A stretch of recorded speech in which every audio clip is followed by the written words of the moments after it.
හරි heart attack තියෙනවා නම් අමුණෙල්ලි ගෙඩි 6ක් විතර බෙන්ඩ කරලා වතුර අනුකූප භාගයක් දාලා මිරිකලා මීපැණි තේහන්දක් දාලා බොන්න උදේට මාස 2ක් බිවනම් ඔබතුමාලා අපි කාටවත් හෘදයාබාධ හැදෙන්නෙම නැහැ. ඇලිච්චයතු ඉන්නනම් එක දෙන්න නෙල්ලිස්මට මීපැණි දාලා අනිවාර්යෙන් හොඳ වෙනවා. සමහරට ගොඩාක් අය බයිපාස් කරන්න හිටපු අය මම පොඩි බේත් පන්තියක් කරලා හොඳ වෙලා තියෙනවා. දැන් මෑතක හොරු පතානි තාත්තා කෙනෙක් ලක්ෂ 24ක් කියලා තිබුණා ප්‍රයිවට් කරන්න.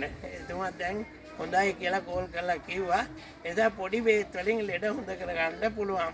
ඊළඟට කාට හරි තියෙනවා නම් මූල රෝග කොහිල කරටි රතු ලුණු ගොට්ටු කොළ කොටලා මිරිකලා කැඳ හදලා බොන්න මාසයක් බිවනම් අර්ශස් නිට්ටාවට හොඳ වෙනවා. ඊපස්සේ කොලෙස්ටරෝල් කියලා එකක් තියෙනවා. කොලෙස්ටරෝල් සාමාන්‍යයෙන් 200ට අඩුවෙන් තියෙන්න ඕන අපිට. කොලෙස්ටරෝල් තියෙන කෙනෙක් ඉන්නවා නම් කුබුක් පොත්තක් තම්බලා බොන්න සතියට එක දවසයි සතිය 3යි. කුබුක් පොත්ත සාමාන්‍ය ග්‍රෑම් 60ක් ගන්න මේ පතක් විතර ගත්තත් වැඩි. ග්‍රෑම් 60ක් අරගෙන ඒක වතුර පත 10 දෙකට හිඳලා උදේට කෝප්පයයි හවස කෝප්පයයි බොන්න. හැබැයි සීනි ටිකක් දාලා බොන්න නැත්තම් වමන යනවා. කහට රස වැඩි හින්දා එතන උදේ හවස බොන්න.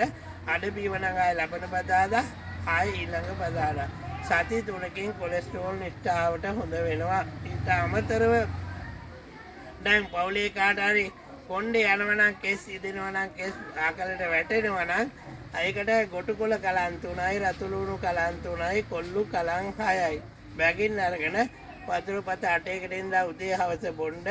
රොඩු ටික විහික් ගන්න එපා. බත් එක්ක කන්න. එතකොට සම්පූර්ණ කොණ්ඩේ අනේක නතර වෙනවා. මුදුනේ තියෙන සියලුම රෝගාබාධ හොඳ වෙනවා.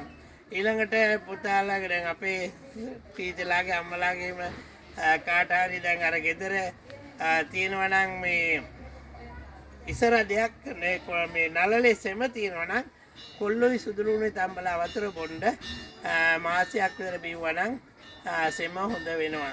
ඊට පස්සේ මම ප්‍රතිශක්ති බේතක් කියන්නම්. කාට හරි දැන් ඔබතුමාට ලෙඩ වෙන්නෙම නෑ. වෙනිවැල්කට ගෑම් 30යි කොත්තමල්ලි 30යි තම්බලා වතුර බොන්න.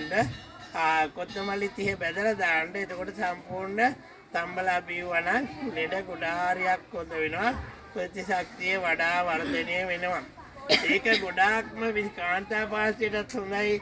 ටීචර් දැන් මාස සුද්ධිය වෙන්නේ නැති අය ඉන්නවනම් නැත්තම් නතර වෙන්නේ නැතුව යනවනම් ඒකටත් විනිවිදකට කොත්තමල්ලි තම්බලා බොන්න.